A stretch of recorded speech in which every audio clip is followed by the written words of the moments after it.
கலைஞர் பேர்ல விருது வழங்கப்பட்டிருக்கு. எப்படி இருக்கு இந்த தருணம்? இந்த தருணம் என்பது என்னால் வார்த்தைகளால் சொல்ல முடியாத இருக்கு நிற்கிறேன். தலைவர் கலைஞர் அவர்களே எனக்கு நேரடியாக வந்து அவருடைய பெயரால் விருது தந்ததைப் போல தளபதியின் திருக்கரங்களால் அந்த விருதை பெற்றது என்பது வாழ்க்கையிலே எனக்கு கிடைத்ததற்கரிய மிகப்பெரிய பெயராக கருதுகிறேன். இந்த விருது என்பது கலைஞர் பெயரால் தந்த விருது. கழகத்தினுடைய பவள விழாவில் இந்த விருதை எனக்கு தங்கத் தலைவர் தளபதி அவர்கள் அறிவித்து தந்திருக்கிறார்கள். அவருக்கு எப்படி நன்றி சொல்வது என்று எனக்கு தெரியவில்லை.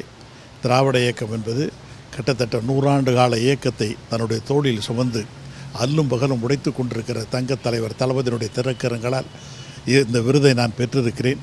என் வாழ்நாளில் இதைவிட எனக்கு மிகப்பெரிய பேர் வேறு எதுவும் இல்லை என்று தான் கருதுகிறேன். கலைஞருக்கும் உங்களுக்கும் கிட்டத்தட்ட நிறைய தொடர்புகள் இருக்கும். அவரோட கலைஞர் எப்பயுமே உங்களை நாங்கள் ஆழ்வார் அப்படிங்கிற மாதிரி தான் கூப்பிடுவார். அப்படிங்கிறப்போ கலைஞர் ஏஐ டெக்னாலஜியில் இந்த முப்பெரும் விழாவில் அவர் இல்லாத ஒரு பவள விழாவில் ஏஐ டெக்னாலஜியில் பார்த்தது அவர் கையால் விருது பெற்ற தருணம். ஆமாம், அது பார்த்த உடனே எனக்கு அந்த விழாவில் உட்காந்த உடனே கலைஞரே பேசுகிற மாதிரி ஆகிப்போச்சு. தளபதி பக்கத்தில் உட்காந்துருக்கார். தலைவர் பேசுகிற மாதிரி எனக்கு அப்படியே கண்ணில் தண்ணி வந்துடுது.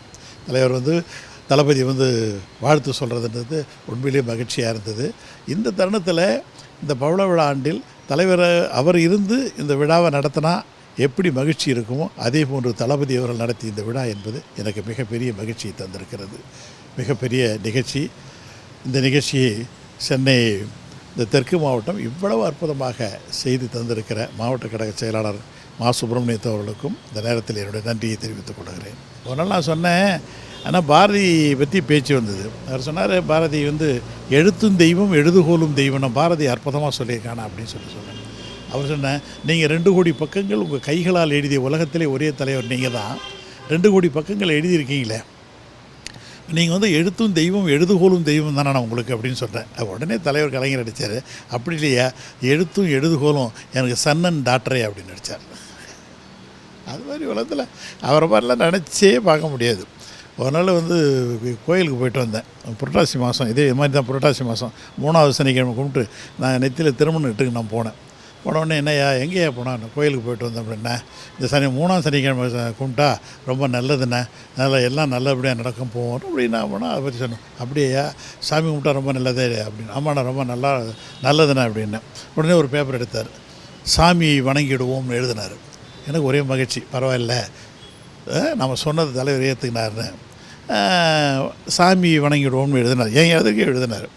அப்புறம் கொஞ்ச நேரம் கழிச்சு என்ன பண்ணார், ஆமாண்ணே சாமி என்னண்ணா இல்லைன்னு சொல்கிறதெல்லாம் தப்புண்ணே, சாமி இருக்கிறதுண்ணே பாருங்கண்ணே அப்படி இப்படி சொல்லிட்டா கொஞ்சம் இப்போ பேசினே இருந்தேன். அப்புறம் அடுத்த வரி எழுதினார், ராமசாமி வணங்கிடுவோம்னாரு.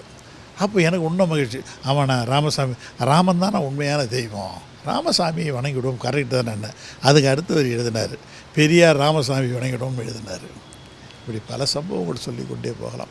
ஒரு அற்புதமான தலைவன், ஒரு தாயாக தந்தையாக. அது ஒரு 4 நாள் நான் உடம்பு சரியில்லை, வீட்டில் இருந்தேன். அடுத்த நாள் ஏதோ ஒரு நிகழ்ச்சியில் கலந்தாலும் மாலை முரசில் ஒரு படம் வந்தது. உடனே ஃபோன் பண்ணி கேட்குறாரு, ஐயோ இன்றைக்கி மாலை முரசில் உன் படத்தை பார்த்தேன், ரொம்ப இழைச்சிருக்கிற, உடம்பு சரியில்லையா அப்படின்னு கேட்டார். உலகத்தில் அப்படின்னா பார்க்க முடியாது. எனக்கு இன்கம் டேக்ஸ் வருமான வரி சோதனை 5 நாளாக இங்கே இருக்குது. 5 நாளாக இங்கே என்னை வெளியே விடலை. கலைஞர் அடுத்த நாள் அறிக்கை விட்டார், என்னுடைய தம்பி இன்றைக்கி உள்ள நீங்கள் அவனை வெளியே விடலைன்னு சொன்னால் அங்கே வீட்டு எதற்கு நான் மறியல் பண்ணுவோன்னு சொன்னார். உலகத்தில் அது மாதிரி ஒரு தலைவன், ஒரு தாய் தான், தாய் தந்தை தான், அது மாதிரி ஒரு தலைவனை பார்க்கவே முடியாது. அவருடைய பெயரால் இந்த விருது வாங்க என்பது எனக்கு மிகப்பெரிய மகிழ்ச்சி. அதுவும் தளபதிக்கு நான் எப்படி நன்றி சொல்வதென்று எனக்கு தெரியும்.